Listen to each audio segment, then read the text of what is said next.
बहू चिकन बिरयानी तो बना लो। अरे राधा बेटा कुछ तो खा ले। देख चिकन कीमा, चिकन बिरयानी और मटर चिकन तीनों ही कितने अच्छे लग रहे हैं, और साथ ही मैं कितने दिल से लेकर आया हूँ सारी चीजें। थोड़ा सा तो चख ले। नहीं बाबा, आप तो जानते हैं कि मुझे चिकन से एलर्जी है, मैं चिकन नहीं खा पाती हूँ, तो फिर क्यों आप मुझे चिकन खिलाने की जिद कर रहे हो? दीदी खा लो ना, बहुत अच्छा है। चुप हो जाओ दोनों बाप बेटी, जब मेरी बेटी चिकन नहीं खाती है तो क्यों उससे जबरदस्ती किए जा रहे हो? ये हुई ना मेरी मम्मा वाली बात, मैं कोई चिकन विकन नहीं खाऊंगी, मेरी मदर इंडिया ने कह दिया है। बहुत स्वादिष्ट है। ठीक है दीदी, नहीं खाना है तो मत खाओ, मैं ही सारा खा जाऊंगी। वैसे दीदी आप भी ना बड़ी ही बोरिंग और अच्छी चीजों से वंचित सी हो, आपको चिकन ही खाना पसंद नहीं है। हे भगवान, चिकन चिकन चिकन, मेरे तो कान भी दुखा दिए इस चिकन ने। माँ आप सभी खा लो, मैं अपने कमरे में दाल रोटी खाऊंगी। राधा ऐसे बोलकर अपने कमरे में चली गई। राधा रामू और आराधना की बड़ी बेटी थी, जिसको चिकन के नाम से भी नफरत थी। मायके में राधा का वक्त इसी तरह से गुजरा और अब उसकी शादी हो चुकी थी। आज राधा की पहली रसोई थी। आज तो मैं अपने परिवार के लिए बढ़िया शाही पनीर, कढ़ाई पनीर और पूरियां बनाऊंगी। सच में आज सभी को खाना खाकर अगर मैंने मजे ना दिला दिए ना, तो मेरा नाम भी राधा नहीं। राधा अभी ऐसे सोच ही रही थी कि तभी उसके पास उसकी सास आई और उठ गई। बहू देख, मैंने सारा राशन रसोई में रखवा दिया है, तो तू जाकर अपनी पहली रसोई की रस्म कर ले। और हाँ, जानती है ना कि तुझे अपनी पहली रसोई में क्या बनाना है? नहीं माँ जी, मेरा मतलब मैंने तो काफी कुछ सोचा हुआ है, लेकिन आप बता दीजिए कि आप लोग क्या शौक से खाओगे। ठीक है बहू, अगर तुझे हमारी ख्वाहिश जाननी है तो फिर तू आज अपनी पहली रसोई में चिकन बिरयानी बना ले। चिकन बिरयानी? हाँ बहू, मेरे घर में सभी चिकन बिरयानी के बड़े फैन हैं। वैसे तो हम लोग चिकन की बाकी चीजें भी पसंद करते हैं, लेकिन चिकन बिरयानी मैं तो हमारी जान सी बसती है। अब जा और जल्दी से स्वादिष्ट सी चिकन बिरयानी बना ले। राधा अपनी सास की बातों पर कुछ नहीं बोल पाई और उसे न चाहते हुए भी रसोई में चिकन बिरयानी बनाने जाना पड़ा। जिस मायके में मैं कल तक चिकन के नाम से भी दूर रहती थी, ससुराल वालों ने मुझे पहले कदम ही उस चीज के साथ बढ़ाने को कहा है। क्या करूं, मना भी नहीं कर सकती हूँ। चलो सांस रोककर यूट्यूब से देखकर चिकन बिरयानी बना देती हूँ। राधा बेचारी ने हिम्मत की और उसने चिकन बिरयानी को बनाना शुरू कर दिया, लेकिन जैसे ही मीट डालने की बारी आई तभी राधा के हाथ कांपने लगे। क्या सच में मुझे इस चिकन को हाथ लगाना पड़ेगा? हे भगवान। राधा ने बिल्कुल नोक से पकड़कर चिकन को उठाकर कुकर में डाला, लेकिन उसमें भी उसको उबकाई आ गई। हे भगवान, मुझे तो बहुत उबकाई आ रही है, जी भी मिचला रहा है, क्या करूं? राधा बेचारी ने ऐसे ही कैसे कैसे खुद को संभाला। कभी वो कपड़े से अपनी नाक को ढकती तो कभी उबकाई मारती। ऐसे ही उस बेचारी ने किसी तरह चिकन बिरयानी बनाई और सभी के आगे परोसी। वाह, इसे कहते हैं बढ़िया चिकन बिरयानी। अरे राधा बहू, तू ऐसे खड़ी क्यों हुई देख रही है? आजा हमारे साथ, तू भी खा ले। नहीं नहीं बाबा, आप लोग खाइए, मैं चिकन नहीं खाती हूँ। भाभी आप चिकन नहीं खाती हैं? भाभी चिकन जैसी स्वादिष्ट चीज आप नहीं खाती हैं? राधा तुम चिकन नहीं खाती, इसका मतलब तुम बिरयानी भी नहीं खाओगी? नहीं, आप लोग खा लीजिए। थोड़ी तो खाकर देखो राधा, तुम्हें अच्छी लगेगी। चिकन बिरयानी भी कोई नाक मारने वाली चीज है? नहीं मोहन जी, मैं चाहकर भी ये बिरयानी नहीं खा सकती हूँ। आप लोग खाइए, मैंने बना दी, बस यही मेरे लिए बड़ी बात है। राधा ने ऐसे बोलकर बात को खत्म कर दिया। उस दिन राधा का चिकन बिरयानी बनाकर इतना बुरा जी हो गया था कि उसने पूरा दिन कुछ नहीं खाया। ऐसे ही फिर कुछ दिन बाद बच गई रे। अच्छा है जो माँ ने मुझे रसोई में आते हुए नहीं देखा। अब मैंने सब्जी और रोटी बना दी है, तो अब मुझे कोई चिकन बिरयानी नहीं बनाने को बोलेगा। नहीं तो मेरे सुनने में आया है कि मेरे ससुराल वाले हर सोमवार के दिन चिकन बिरयानी खाते हैं। बहू चिकन बिरयानी तो बना ले। अरे बहू तू पहले से रसोई में है, मैं तो चिकन लेकर आई थी चिकन बिरयानी बनाने को। अरे नहीं माँ जी, मैंने तो पहले ही आलू गोभी और रोटियां बना दी है। वैसे भी आज तो मैं भगवान जी को भोग लगाने को सोच रही थी, इसीलिए ये बना लिया। आप चिकन को रख दीजिए, फिर कभी बना लेंगे, नहीं तो ये खाना भी वेस्ट हो जाएगा ना। चल ठीक है, वैसे मेरे परिवार में ऐसा पहली बार हुआ होगा जो सोमवार को बिरयानी नहीं बनेगी, लेकिन चल अगर भगवान जी को भोग लगाना है तो तू लगा देना। शांता ने ऐसे बोलकर बात को खत्म कर दिया। आज के दिन किसी तरह राधा चिकन बिरयानी बनाने से बच गई, लेकिन फिर अगले दिन आज क्या टोटका लगाऊं उस दिन चिकन बिरयानी से बचने के लिए। माँ जी और बाकी सब तो बेसब्री से चिकन बिरयानी खाने का इंतजार करते हैं, लेकिन मैं उसे नहीं बना सकती हूँ। अरे हाँ, राधा आज भी रसोई में आ गई और उसने जल्दी से चनों की सब्जी के साथ चावल बना दिए। जब सभी खाना खाने को बैठे अरे बहू, आज भी तूने चिकन बिरयानी नहीं बनाई, आज तो चिकन बिरयानी बना लेती। हर रोज मैं काम पर से चिकन बिरयानी का मन बनाकर आता हूँ कि शायद आज मिल जाए, शायद आज मिल जाए, लेकिन बहू है कि रोजाना क्या क्या बनाकर सामने रख देती है। जाओ, मुझे नहीं खानी है ये सब्जी के साथ चावल। मेरा भी चिकन बिरयानी खाने का ही मन है माँ, मैं ये छोले चावल नहीं खाऊंगी। अब क्या करूँ, तुम सभी को छोले चावल नहीं खाने और बहू ने यही बना दिए। मोहन बेटा, एक काम कर, बाहर से चिकन बिरयानी मंगवा ले, कभी कभार बाहर का खाना भी सही है। शांता के बोलने पर मोहन ने चिकन बिरयानी ऑर्डर कर दी, जिसके बाद सभी ने बाहर की चिकन बिरयानी खाई और राधा ने आराम से अपने छोले चावलों को एंजॉय किया। ऐसे ही सिलसिला जारी था और आज के दिन राधा अपनी सास और नंद के साथ बाहर आई हुई थी। माँ जी, अब शायद हमने सारा सामान ले लिया है, तो चलिए अब घर चलते हैं।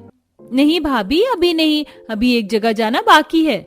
सही कहा, और वो है चिकन मीट बाजार। चिकन मीट बाजार जाना बाकी है? हम लोग चिकन मीट के बाजार जाएंगे?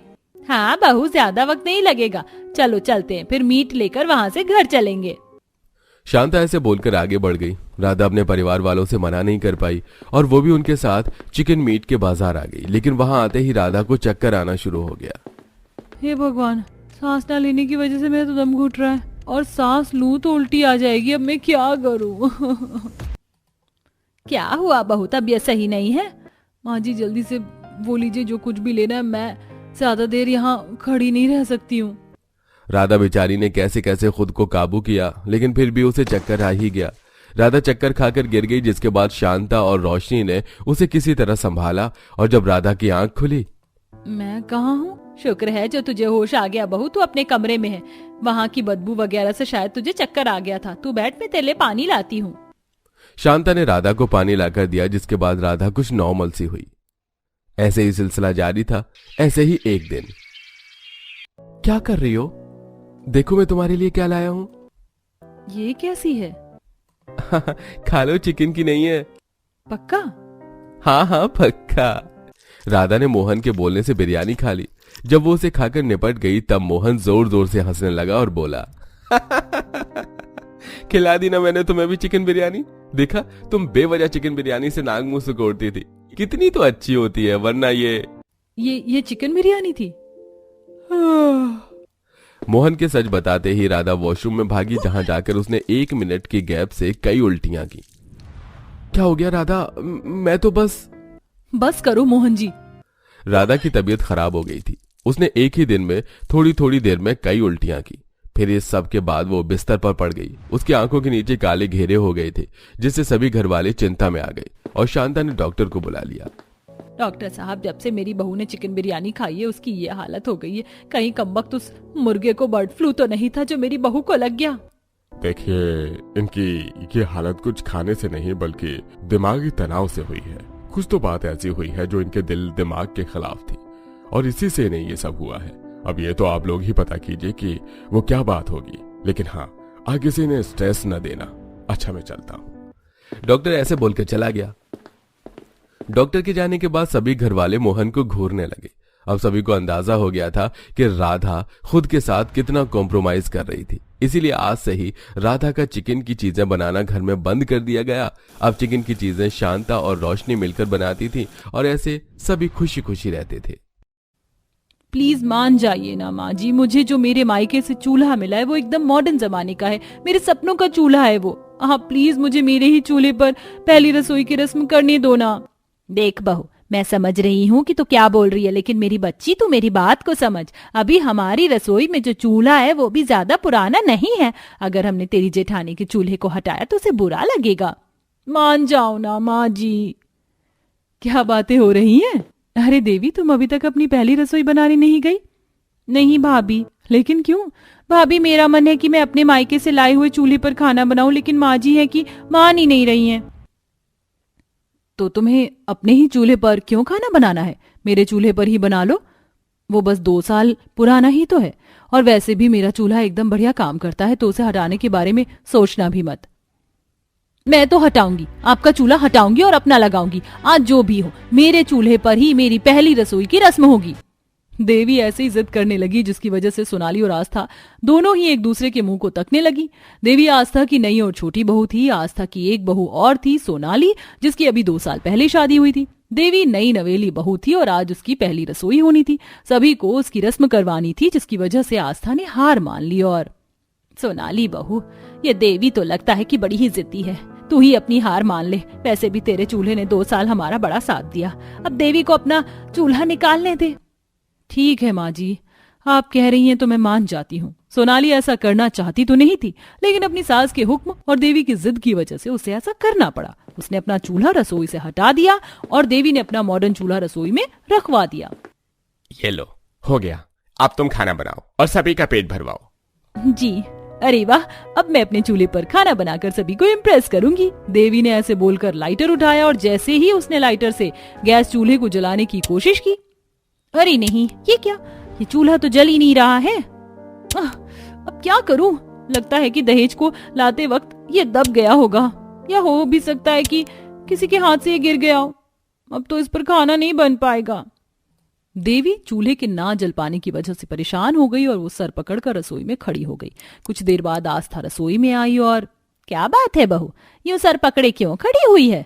माँ जी, ये चूल्हा जिस पर मैं खाना बनाने को इतनी एक्साइटेड थी, ये खराब है। अब बताएं कि मैं क्या करूं? खराब है? अरे हो सकता है कि आगे से कोई खराबी आई हो। अब मैं क्या बताऊं कि क्या करना है? तूने अपनी जेठानी का मूड पूरी तरह से खराब कर दिया है। अब तो वो तुझे अपना चूल्हा देगी नहीं। अब तू एक काम कर, बिना चूल्हे के ही खाना बना ले। आस्था ऐसे बोलती हुई चली गई। वहां रसोई में देवी कंफ्यूज हो गई और, ये क्या बात हुई? बिना चूल्हे के कौन सा खाना बनता है? खैर, अब जो भी है, मुझे खुद को साबित करना ही पड़ेगा कि मैं बिना चूल्हे के भी खाना बना सकती हूँ। अब मैं सारी वही रेसिपीज बनाऊंगी जो मैं कॉलेज के नो फायर कुकिंग प्रैक्टिकल में बनाकर ले जाती थी।